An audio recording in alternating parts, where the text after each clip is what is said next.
Chennai metro rail பணியில் மணல் கழிவுகளை ஏற்றிச் செல்லும் லாரிகள் செப்டம்பர் 15ஆம் தேதி முதல் ஓடாது என தமிழ்நாடு மாநில மணல் உரிமையாளர்கள் சங்கங்களின் கூட்டமைப்பினர் தெரிவித்துள்ளனர். இதுகுறித்த கூடுதல் தகவல்களை தருகிறார் எமது செய்தியாளர் பாண்டியராஜன். பாண்டியராஜன், வணக்கம். இது பற்றிய மேலும் விவரங்கள். சென்னையில் பல்வேறு இடங்களில் நடைபெற்று வரக்கூடிய அந்த மெட்ரோ பணிகளின் போது வெளியேற்றக்கூடிய அப்புறப்படுத்தக்கூடிய அந்த கழிவு மணல்களை ஏற்றிச் செல்லக்கூடிய லாரிகள் வருகின்ற 15ஆம் தேதி முதல் சென்னை ஓடாது என சொல்லப்பட்டிருக்கிறது.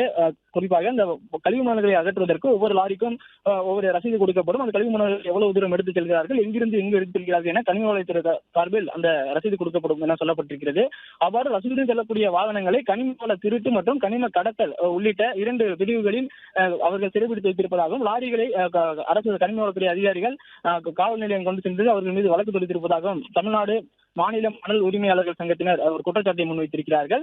இதன் காரணமாக முறையாக அரசு கொடுக்கக்கூடிய ரசீதை பயன்படுத்தி கழிவு மணல்களை அகற்றக்கூடிய அப்புறப்படுத்தக்கூடிய பணிகளில் ஈடுபட்டிருக்கக்கூடிய லாரிகளை இதுபோன்று சட்டத்திற்கு புறம்பாக சிறைபிடித்து செல்வது, சட்டத்திற்கு புறம்பாக பறிமுதல் செய்து வைப்பது என்பது லாரி உரிமையாளர்கள் சங்கத்திற்கு, லாரி ஓட்டுநர்களுக்கும் மிகுந்த துன்பத்தை ஏற்படுத்துவதாக அவர் தெரிவித்தார். இதன் காரணமாக வருகின்ற 15ஆம் தேதியில் இருந்து சென்னையில் நடைபெறும் மெட்ரோ வேலையில் ஈடுபட்டு வரும் லாரிகள் ஓடாது என அவர்கள் தெரிவித்திருக்கிறார்கள். அரசு தலையிட்டு இது தொடர்பான முறையான விளக்கத்தை கொடுக்க வேண்டும் எனவும் அவர்கள் சார்பில் கோரிக்கை வைக்கப்பட்டிருக்கிறது.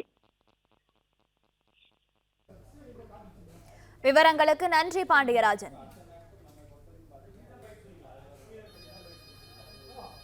பிளே ஸ்டோர் மற்றும் ஆப் ஸ்டோரில் இருந்து பாலிமர் செயலியை QR கோடு மூலம் பதிவிறக்கம் செய்யுங்கள். செய்திகளை உடனுக்குடன் பெறுங்கள்.